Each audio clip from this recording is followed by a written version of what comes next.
어떤 모든 나라들이 그게 단지 치 아주 단지 거는 지금 그 장한 거지. 아까 이 체험에 단지 지수는 공공지 il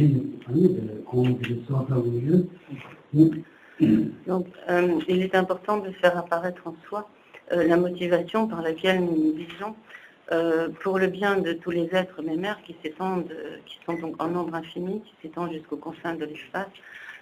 J'atteindrai, il faut absolument que j'atteigne la perfection de l'état de Bouddha, de cet éveil parfait, et c'est dans ce but que je vais porter toute mon attention à l'écoute des enseignements du Dharma.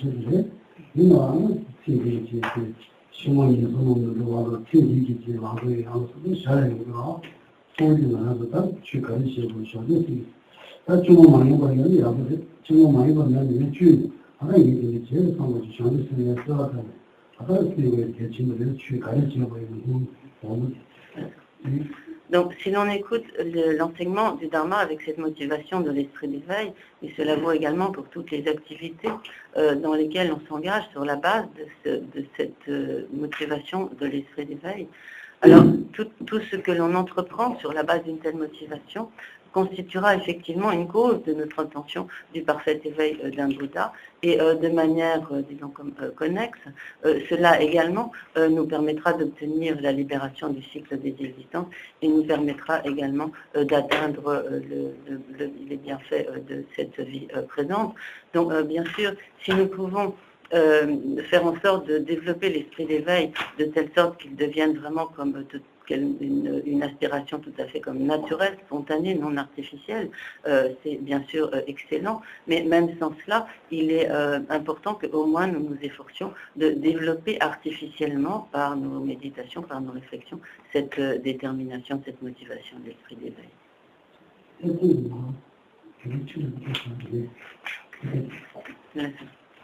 Vous entendez bien? Oui, ça va, continuez.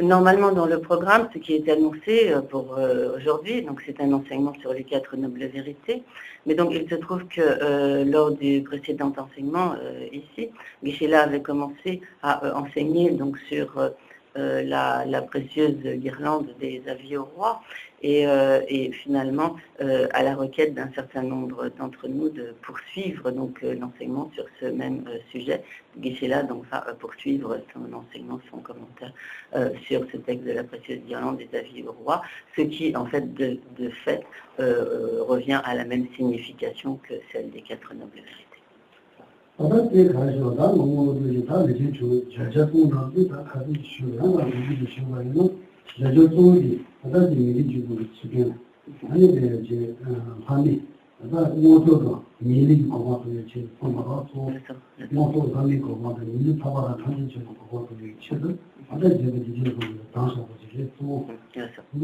Donc, essentiellement, ce qui est exposé dans ce texte donc de Nagarjuna, ce sont donc comme des avis ou des conseils qui ont été donnés précisément à un roi, mais qui bien sûr donc s'appliquent de manière beaucoup plus vaste. Et ces conseils, en fait, sont des conseils sur la manière de pouvoir obtenir des états d'existence supérieurs, sur la manière d'obtenir donc comme la libération du cycle des existences, qui est appelé donc souvent dans le texte donc, comme l'excellence parfaite. Et donc cette excellence parfaite inclut donc non seulement la totale libération du cycle des existences, mais également donc l'obtention du parfait éveil d'un Bouddha.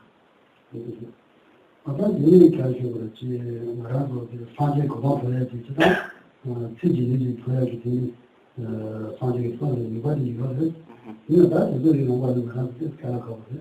이는 다시 소 미래의 것이 있는 그 상황이고 뭐 너무 놀아서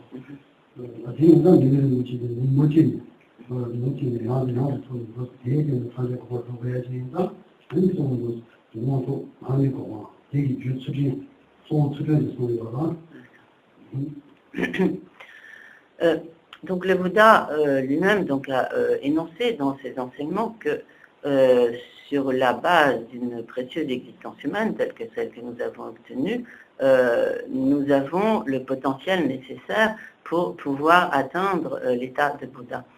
Néanmoins, atteindre l'état de Bouddha dans cette vie même s'avère quelque chose de difficile.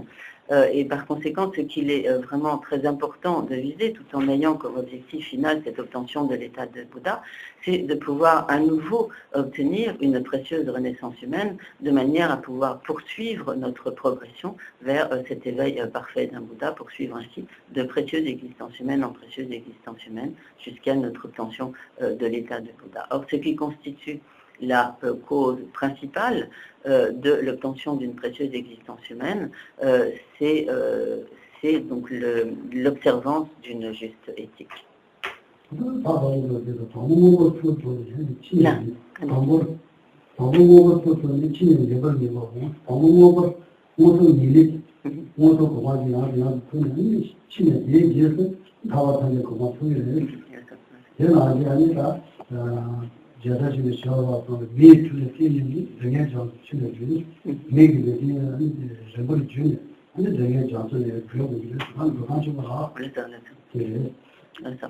Et donc ainsi, il est important de considérer qu'il est nécessaire d'accumuler les causes qui nous permettront d'obtenir encore et encore une précieuse renaissance humaine, de telle sorte que grâce à ces renaissances humaines, précieuses renaissances humaines successives, donc nous puissions finalement atteindre le parfait éveil d'un Bouddha. Et également, donc, comme il est énoncé donc, par le maître indien Shantideva, dans l'entrée dans la conduite des Bodhisattvas, le Bodhisattva-avatara, donc grâce à ce précieux vaisseau d'une précieuse existence humaine, nous pouvons donc comme traverser l'océan du cycle des existences et donc arriver comme au-delà, donc en quelque sorte comme sur l'autre rive, ayant traversé l'océan du cycle des existences, donc ce qui revient ce qui a donc la même signification que ce que Geshe-la a expliqué précédemment, à savoir c'est que de précieuses existences humaines en précieuses existences humaines, nous pouvons finalement arriver au-delà donc du cycle des existences et atteindre la perfection de l'état de Bouddha.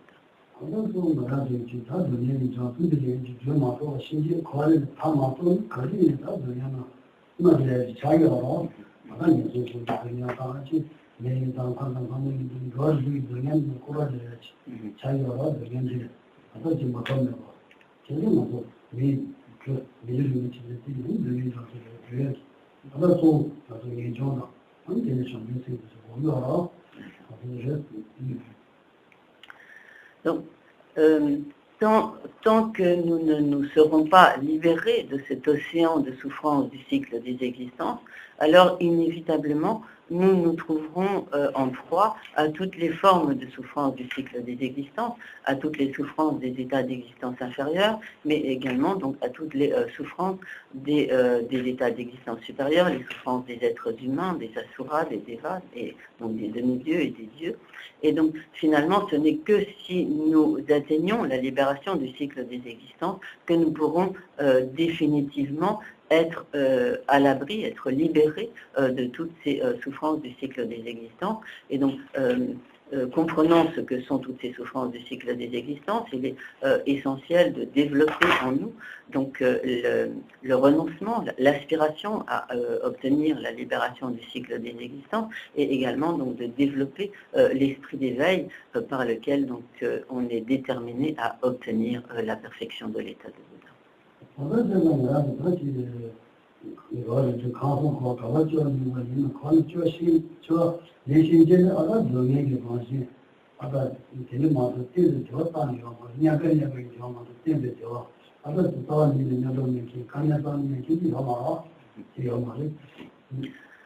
En effet, à partir du moment où nous avons pris naissance dans le cycle des existences, et donc tant que l'on demeure conditionné aux naissances dans le cycle des existences, on est continuellement soumis à l'une ou l'autre forme de souffrance du cycle des existences dans les 6 catégories d'existence du samsara.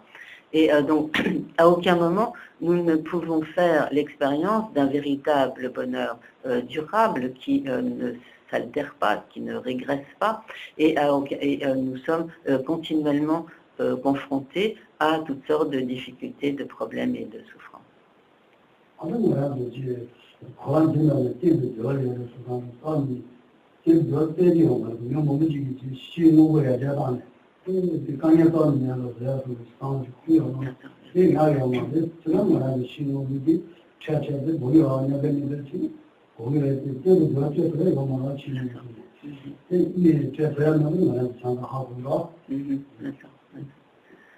Donc, bien souvent, la plupart des gens pensent que il est possible de trouver le bonheur dans la jouissance de facilité extérieure, de bien-être, de toute la jouissance de toutes sortes de profusion matérielle, de bien-être matériel, de facilité matérielle, etc. Donc bien sûr, dans une certaine mesure, nous avons besoin de toutes ces choses qui nous facilitent la vie, mais lorsque nous pensons que ces jouissances vont pouvoir nous apporter un véritable bonheur, en cela nous nous leurrons complètement, car tous ces objets extérieurs ne peuvent en aucun cas nous apporter un véritable bonheur durable.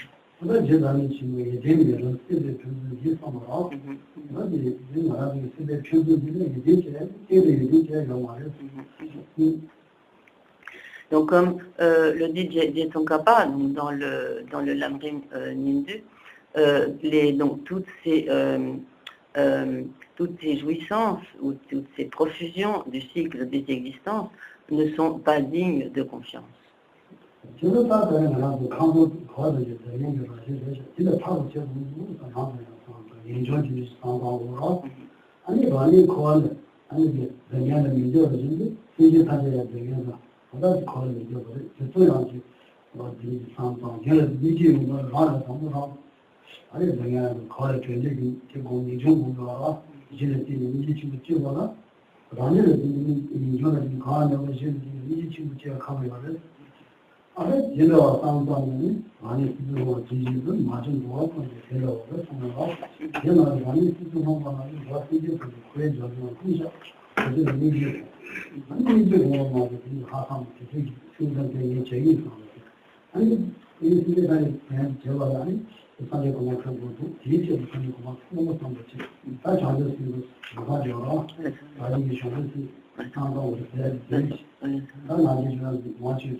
Et donc il est important tout d'abord de vraiment prendre conscience de la nature de souffrance du cycle des existences, de telle sorte que comprenons que tant que nous demeurons dans le cycle des existences, jamais nous ne pourrons y faire l'expérience d'un véritable bonheur durable qui ne se dégrade pas.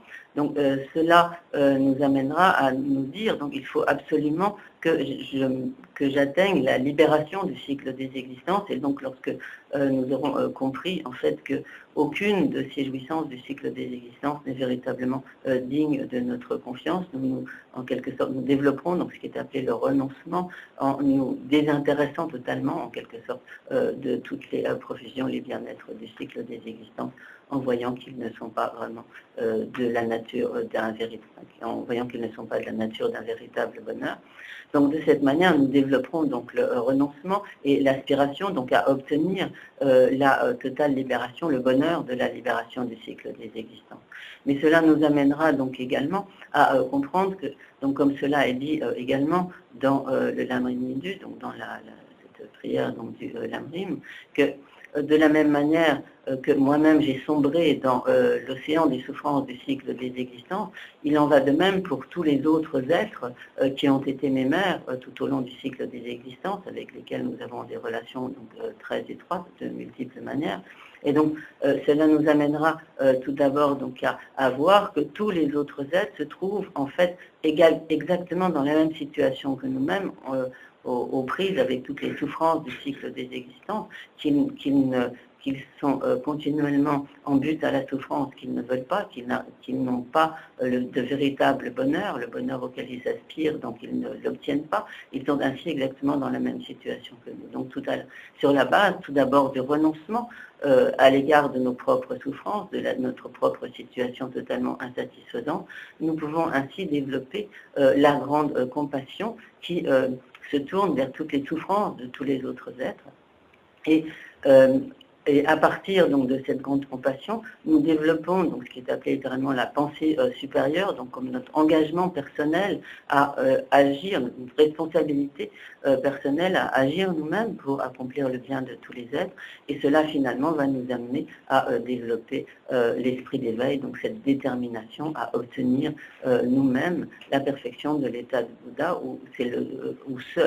qui est donc le seul état où nous serons réellement dotés de toutes les capacités pour agir véritablement de manière tout à fait appropriée pour le bien de tous les êtres. Donc c'est de cette manière que l'on arrive donc ainsi progressivement au développement de l'esprit d'éveil, moyennant donc ces diverses étapes de réflexion, dans la mesure où donc, la plupart d'entre vous connaissent donc déjà tous ces points, mais il est toujours bon de les rappeler. Là. Dans la mesure où ce sont des points extrêmement importants, il est toujours utile de les rappeler.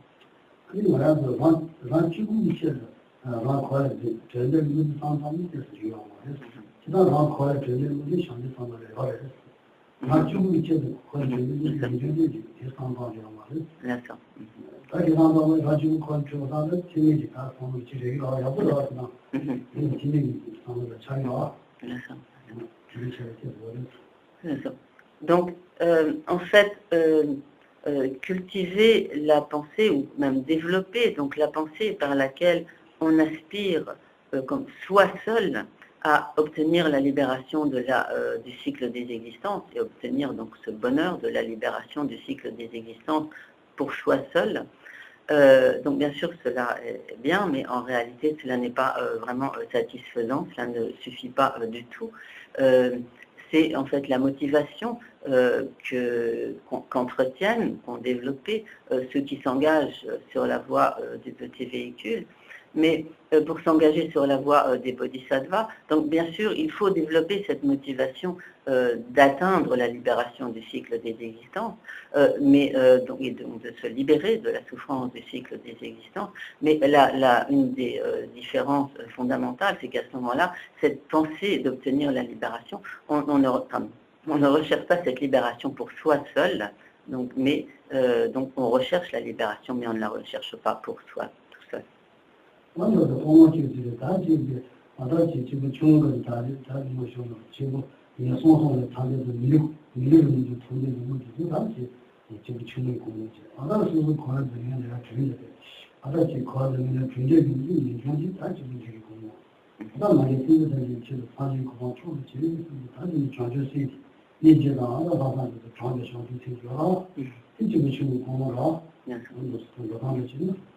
D'accord.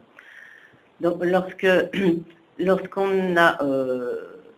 développe la motivation, ou comme la détermination, à obtenir des états de renaissance supérieure dans le cycle des existences, donc cela correspond à la motivation des pratiquants de premier niveau, ce qu'on appelle comme de capacité ou de motivation inférieure, mais simplement comme de premier niveau.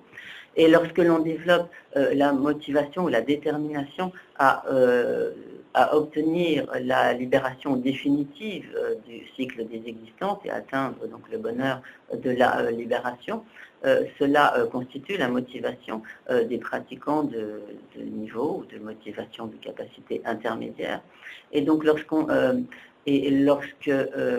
on développe la motivation par laquelle on souhaite que tous les êtres puissent être libérés de la souffrance et que cela amène finalement donc à développer la grande compassion et donc la pensée supérieure, cette responsabilité personnelle qui finalement nous amène au développement de l'esprit d'éveil pour pouvoir atteindre l'état de Bouddha afin d'accomplir le bonheur de tous les êtres. Cela est la motivation donc des pratiquants de niveau ou de capacité supérieure qui fait entrer donc sur la voie du grand véhicule.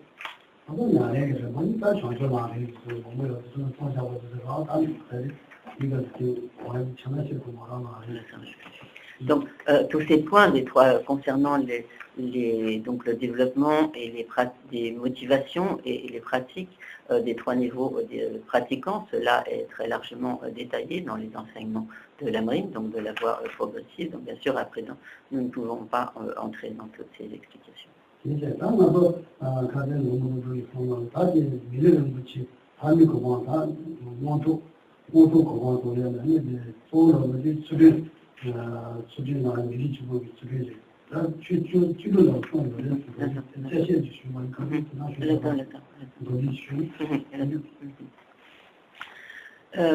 Donc, dans ce que nous avions, dans la première partie, dans ce que nous avions vu précédemment, à propos donc, de ce texte de la précieuse guirlande des sages au roi, de Nagarjuna, donc dans la première partie, Nagarjuna expose donc,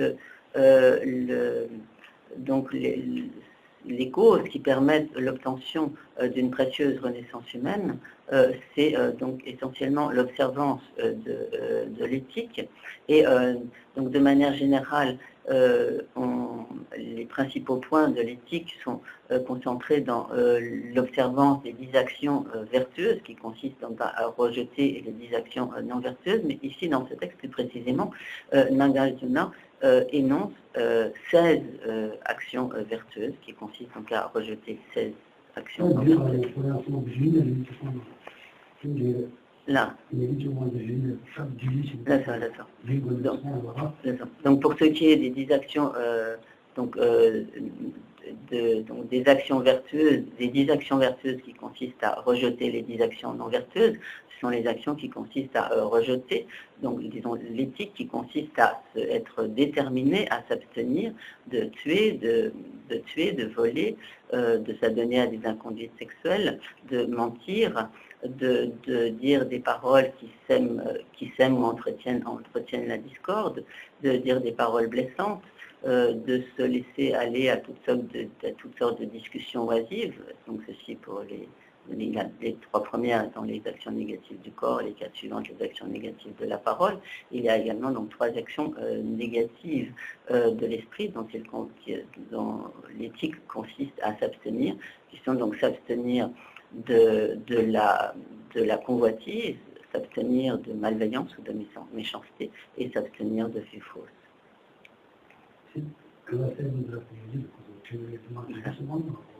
Donc, est-ce que tout cela est clair?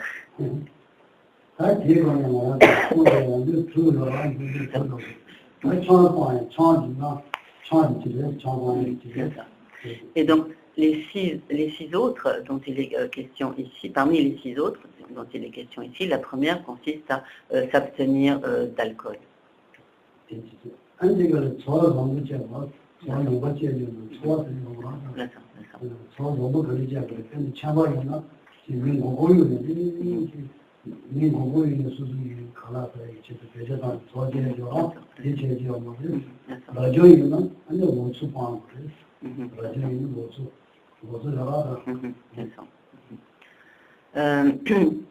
Donc la deuxième forme, parmi ces 6, donc la deuxième consiste à s'abstenir des moyens d'existence malhonnêtes et donc à entretenir, donc bien sûr, des moyens d'existence honnêtes.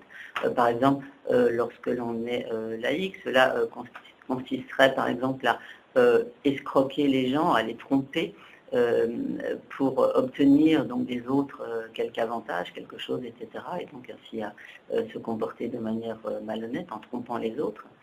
afin donc d'obtenir certains moyens d'existence. Et également, donc cela, ces moyens d'existence comme impropres ou malhonnêtes s'appliquent également à la vie monastique, à ceux qui ont pris des vœux monastiques.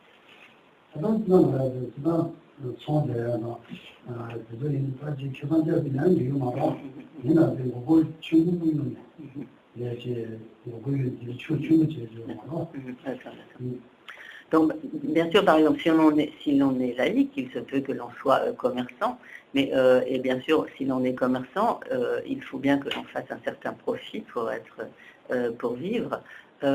Mais on peut être commerçant et faire du profit sans nécessairement escroquer les gens ou les tromper ou les voler.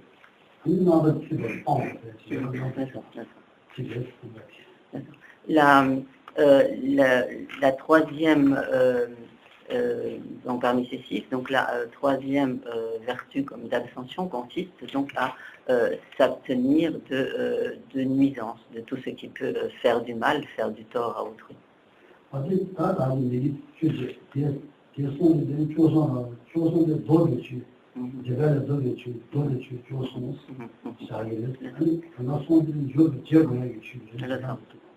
Donc ainsi, si l'on ajoute ces trois éthiques d'abstention aux 10 vertus d'abstention qui ont été énumérées précédemment, cela constitue un total donc, de 13 éthiques d'abstention. Et donc, à cela, il est ajouté dans le texte donc, comme 3 éthiques comme d'application ou d'engagement.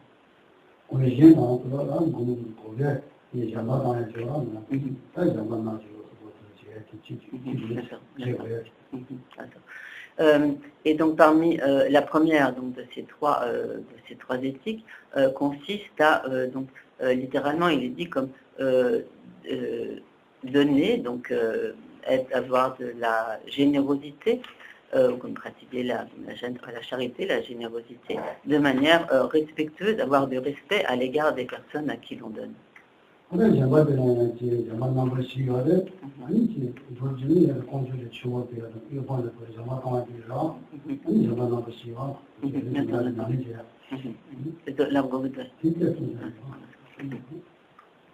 Donc de manière générale, il existe 4 formes de générosité.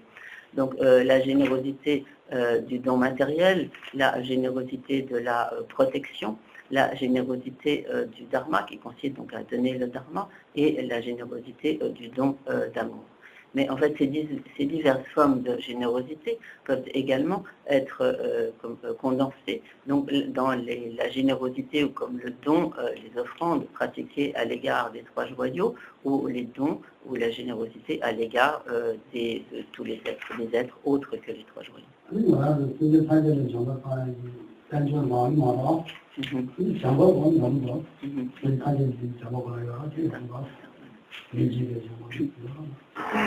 Là. Donc, bien sûr, nous n'avons pas la capacité de pratiquer la générosité du don matériel envers tous les êtres. Néanmoins, nous pouvons tout à loisir pratiquer la générosité du don d'amour.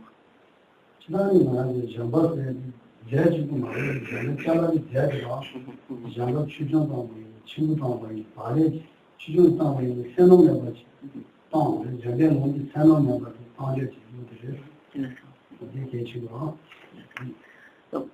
en fait, il faut distinguer, lorsque l'on parle de la générosité, la substance, l'objet lui-même que l'on donne, ce n'est pas la générosité. Ce que l'on donne, c'est la substance, donc proprement dite, la matière, ce qui constitue la matière de la générosité, mais cela n'est pas à proprement la générosité. Et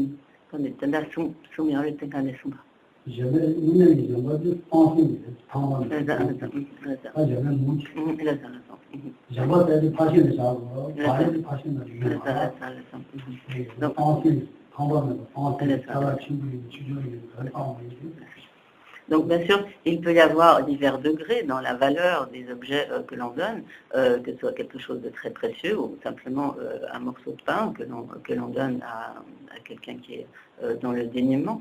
Mais ce qui constitue véritablement la générosité, c'est la disposition d'esprit généreuse qui fait que l'on est dénué de toute avarice qui ferait que l'on s'accrocherait à ses possessions sans vouloir les donner. Et donc c'est cette disposition d'esprit généreuse, dénuée de toute avarice, qui constitue réellement la générosité.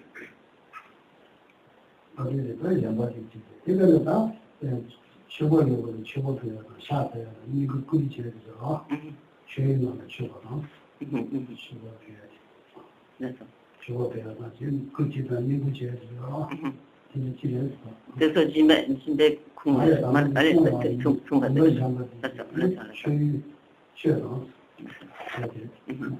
Et donc,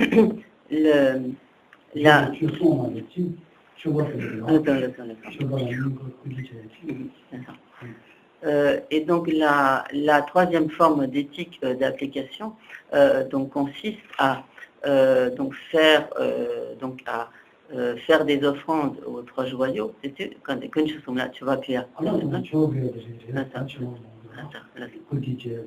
Et également donc à vénérer, respecter, servir les trois joyaux.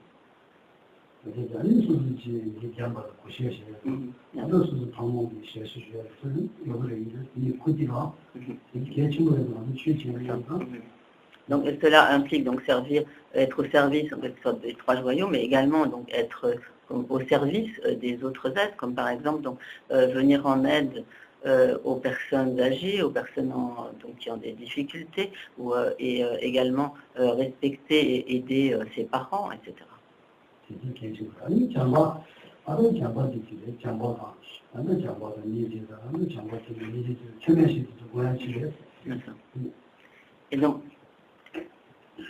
Et donc, à propos donc de tout, qui mène dans la mal.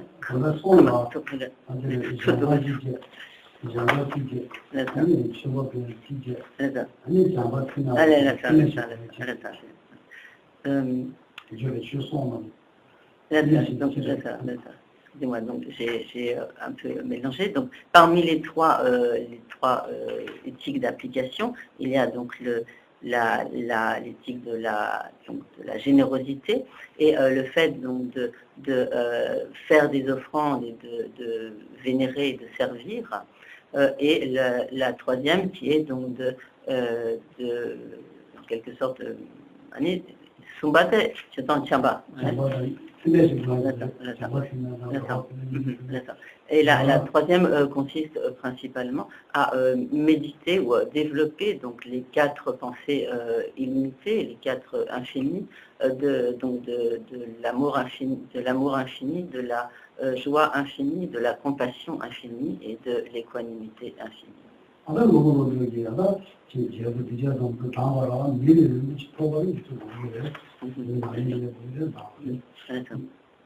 Et donc, Nagarjuna donc, a énoncé donc, à ce roi, donc Dekisambho, donc je n'ai pas trouvé le nom en sanskrit, toutes ces règles donc, d'observance éthique qui sont nécessaires pour obtenir une précieuse renaissance humaine.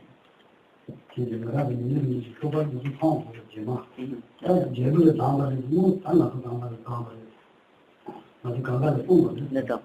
Donc, littéralement, donc, cela a été énoncé à l'intention donc, de ce roi, mais en réalité, cela est énoncé pour nous tous. Donc, tous ces points figurent donc, notamment dans le Lamrim.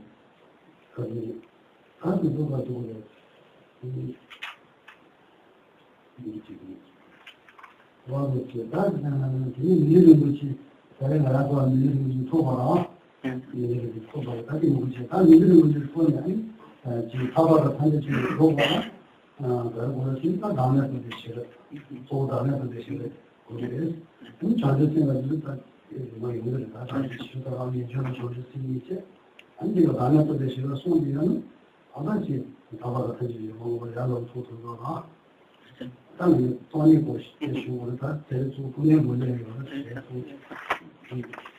Et donc,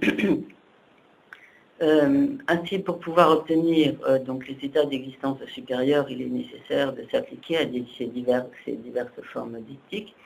Dans la suite du texte, donc, il est expliqué donc, que pour pouvoir obtenir la libération du cycle des existences, il est nécessaire de parvenir à la sagesse qui réalise la vacuité, le non-soi, et c'est donc le point qui va être expliqué donc à la suite donc dans ce texte. Donc de manière générale, pour pouvoir parvenir donc à l'état de Bouddha, il est nécessaire de développer donc ce qui est appelé les trois principes du chemin, à savoir donc le renoncement, la sagesse qui réalise la vacuité et l'esprit d'éveil. Les explications concernant l'esprit d'éveil seront abordées ultérieurement dans ce texte. Donc à présent, ce qui est abordé, donc c'est le développement de la sagesse qui réalise la vacuité.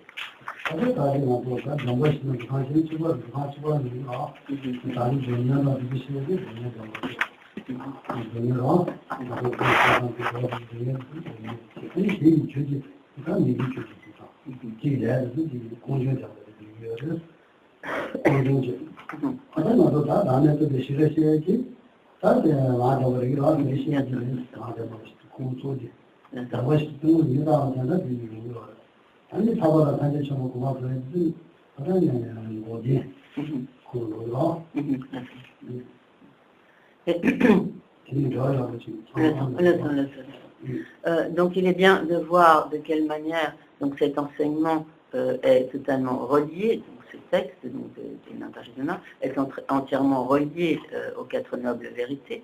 Donc parmi les quatre nobles vérités, la première est la noble vérité de la souffrance, et la deuxième des quatre nobles vérités, c'est la noble vérité de l'origine de la souffrance.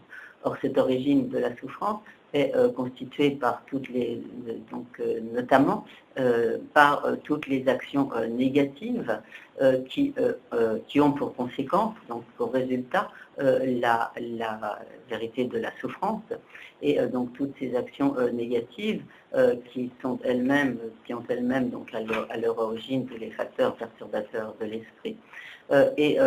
Donc à présent donc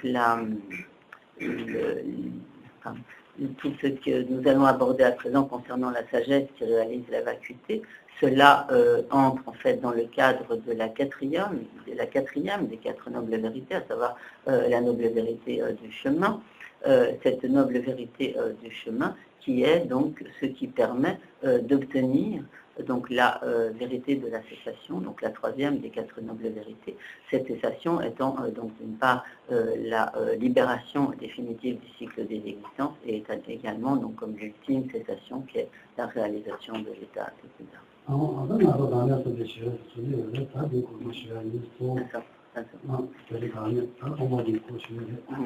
Donc nous arrivons donc à présent à la sagesse qui réalise le non-soi, à propos de laquelle il va être question de la vacuité.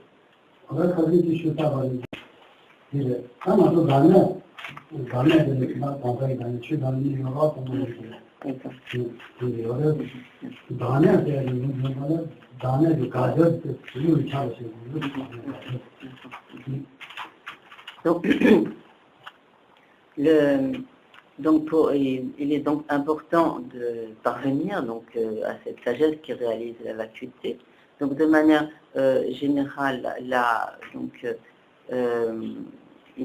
on distingue comme la vacuité, comme le non-soi des phénomènes de l'individu et le non-soi des phénomènes autres que l'individu.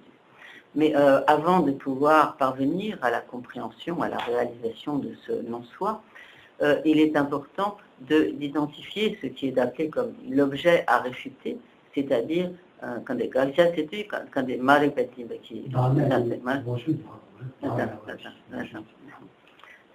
donc, il est important de comprendre ce qu'est l'objet à réfuter, c'est-à-dire ce qui est en fait à l'opposé du non-soi, que doit nous permettre de réaliser la sagesse.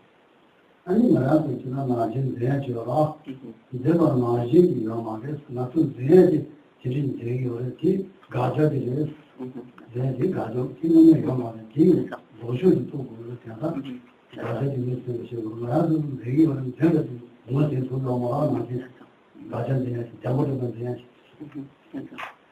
Donc, de manière générale, nous appréhendons le moi et les autres phénomènes comme d'une certaine manière, et en l'occurrence comme existant en eux-mêmes, comme en toute indépendance.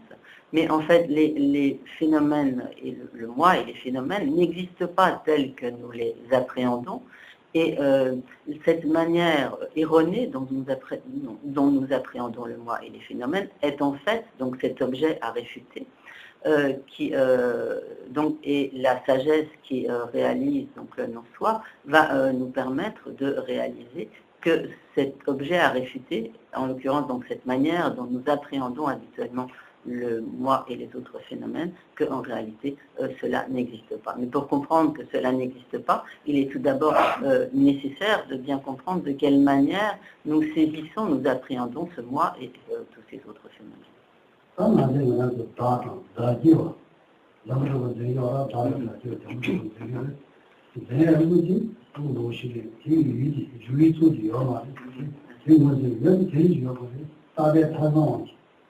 답에 더 넣으면 하고요. 근데 제공을 가려면 일이 주어버려요. 주문을 가려면 그 상황이 코는 우리 미국을 가려면 가려면 일이 주어버려요. 상황이. 이거 야가 너무 무라서 아, 그래도 그래서 그거는 다다 다죠. 정말 말해. 그 정도로는 일이 주어버려요. 상황이 이 무슨 거지? 이 아버지 자기 집이 도쇼 다음에 내가 참여 Donc, de manière générale, nous appréhendons le moi et le mien comme existant de manière, comme existant en soi, existant de manière totalement comme inhérente, donc littéralement dans les textes comme réel au sens de comme existant en soi, existant de manière inhérente. Et donc, si ce moi et ce mien existant de manière inhérente tels que nous les appréhendons, s'ils existaient, alors lorsque nous les cherchons, nous devrions effectivement les trouver. Mais pour savoir ce que vraiment nous cherchons, il est important de bien identifier ce qu'est ce moi et ce mien tel que nous l'appréhendons. Par exemple, donc, nous savons que les lapins n'ont pas de cornes, par exemple. Mais pour pouvoir dire que, par exemple, les lapins n'ont pas de cornes, il est nécessaire de savoir ce qu'est une corne pour pouvoir conclure qu'effectivement, les lapins n'ont pas de cornes. Donc ici, c'est la même chose. Pour pouvoir arriver à la conclusion que donc ce moi et ce mien, appréhendés par l'ignorance, n'existent pas, il est tout d'abord indispensable de savoir de quelle manière nous les appréhendons pour finalement arriver à comprendre qu'ils n'existent pas. En fait, donc ce moi et ce mien inhérents, donc tels qu'ils sont appréhendés par l'ignorance, n'existent pas, donc leur objet, en quelque sorte comme leur objet principal, est totalement dénué d'existence, et la perception qui saisit ce moi et ce mien inhérent est en fait une perception fausse.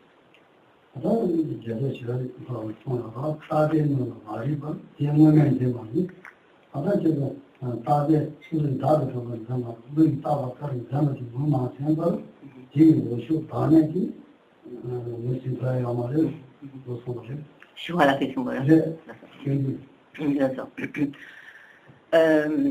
Donc, comme le dit le maître Shantideva dans l'entrée dans la conduite des bodhisattvas, littéralement, il dit comme entrer en contact, donc comme sans toucher, on pourrait dire, donc sans toucher réellement ce que l'on, disons, comme saisit comme existant de manière inhérente, donc en quelque sorte, donc sans vraiment bien identifier ce que l'on saisit comme en tant qu'existence inhérente,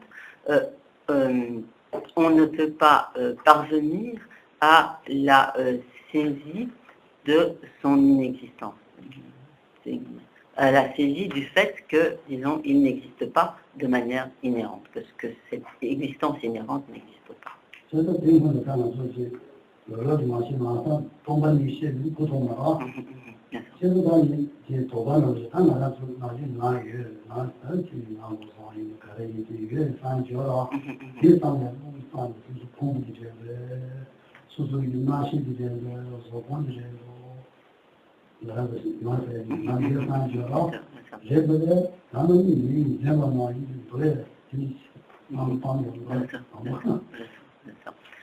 Donc, lorsque nous entendons ainsi des enseignements sur le non-soi, sur la vacuité,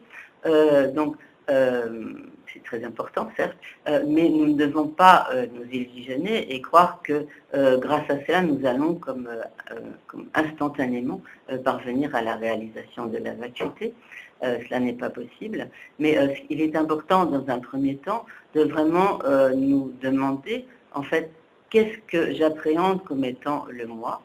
Est-ce que ce sont donc mes agrégats psychophysiques, précisément? Est-ce que je considère que c'est mon corps qui est moi, ou est-ce que je considère que c'est mon esprit qui est moi? Et en fait, et lorsque nous arrivons à une certaine appréhension de ce que nous considérons, une certaine saisie de ce que nous considérons comme le moi, alors il convient de se demander, mais est-ce que ce moi existe tel que je l'appréhende?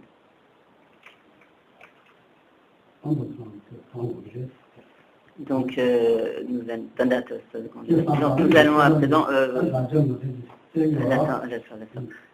allons à présent consacrer quelques instants à réfléchir à la manière dont nous appréhendons habituellement donc le moi, ce moi qui en fait est l'objet à réfuter, mais que nous devons absolument, dans un premier temps, identifier correctement.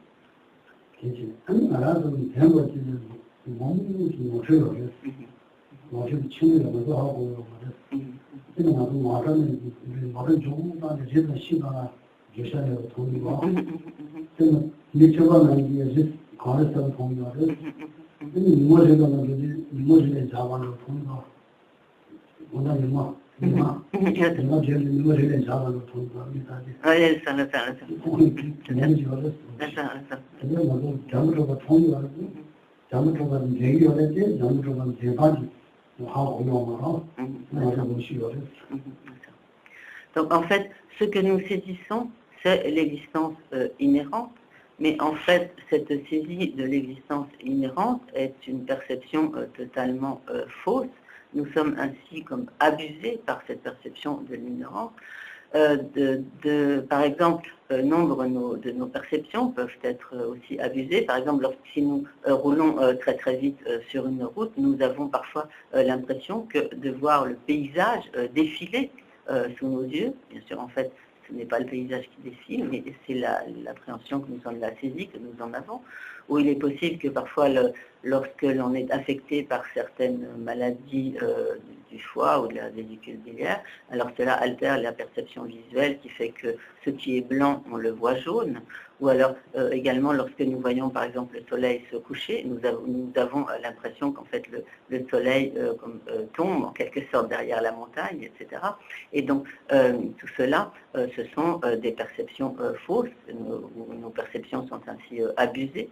Et donc il en va de même à une beaucoup plus grosse échelle de notre perception de l'existence inhérente du moi.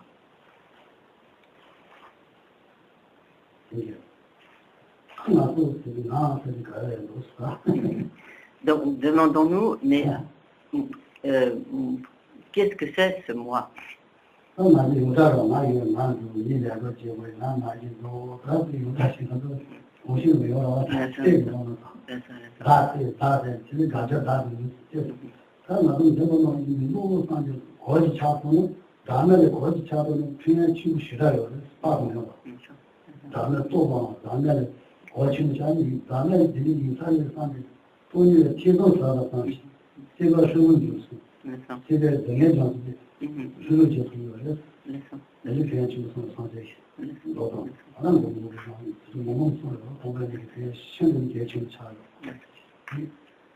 Donc, il est très important donc, de se demander tout d'abord donc, quel est ce moi que donc, nous saisissons de manière habituelle, donc, comme existant de manière inhérente. Et en fait, lorsque nous arrivons à réaliser que ce moi inhérent, qui est objet de l'ignorance, qu'un tel moi n'existe pas, alors nous arrivons à la perception de la vacuité. Et en fait, de cette compréhension, de cette perception de la vacuité, nous tirons de très très grands bénéfices, de cela dériveront de très très grands bienfaits. Et il est enseigné notamment que par le simple fait d'avoir des hésitations, des doutes, de se dire peut-être que la vacuité est cela. Donc le simple fait donc d'avoir des doutes positifs qui vont dans le sens de la vacuité, cela seul en quelque sorte ébranle les fondements de toutes les souffrances du cycle des existences.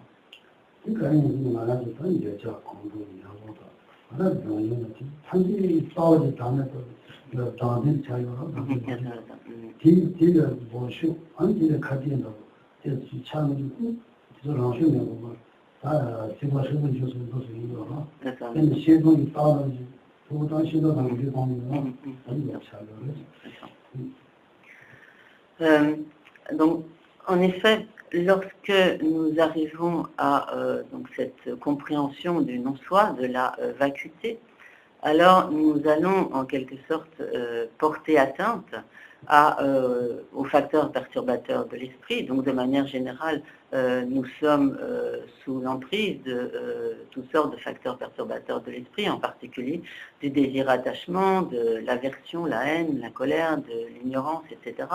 Et en fait, lorsque l'on arrive à cette perception, à cette compréhension de la vacuité, alors cela va réellement porter directement atteinte à ces facteurs perturbateurs de l'esprit et en quelque sorte les ébranler, comme il est dit, donc car tous ces facteurs perturbateurs de l'esprit qui sont en fait à la source de toutes nos souffrances, par la compréhension, la réalisation de la vacuité, nous leur portons atteinte.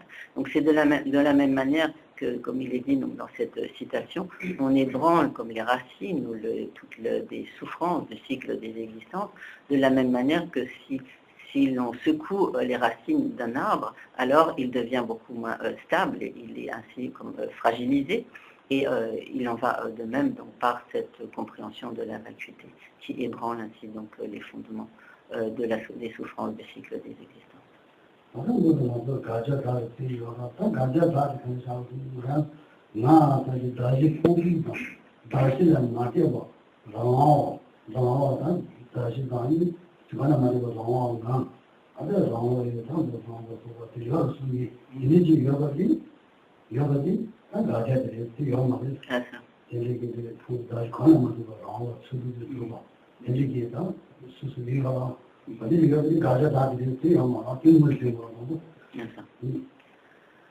Donc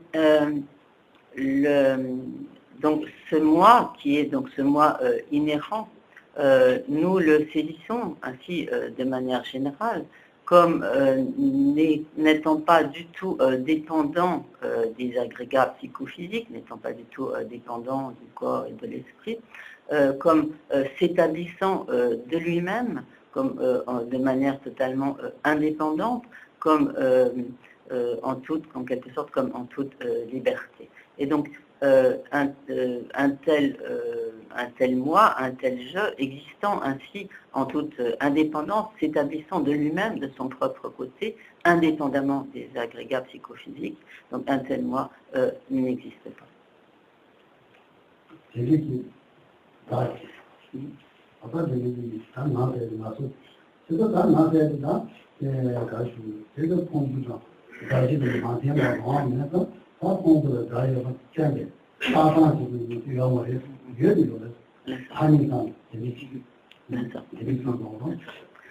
Et ainsi, donc, dans la mesure où un tel moi, un tel je, existant comme en toute indépendance, indépendamment donc, des agrégats psychophysiques, s'établissant de lui-même. Donc dans la mesure où un tel moi indépendant des agrégats n'existe pas, donc le moi néanmoins, le moi existant, donc il y a bien un moi existant, et ce moi existant en fait n'existe que par une relation de dépendance à l'égard des agrégats psychophysiques, et il n'est en fait qu'une imputation, une désignation sur la base de ces agrégats psychophysiques.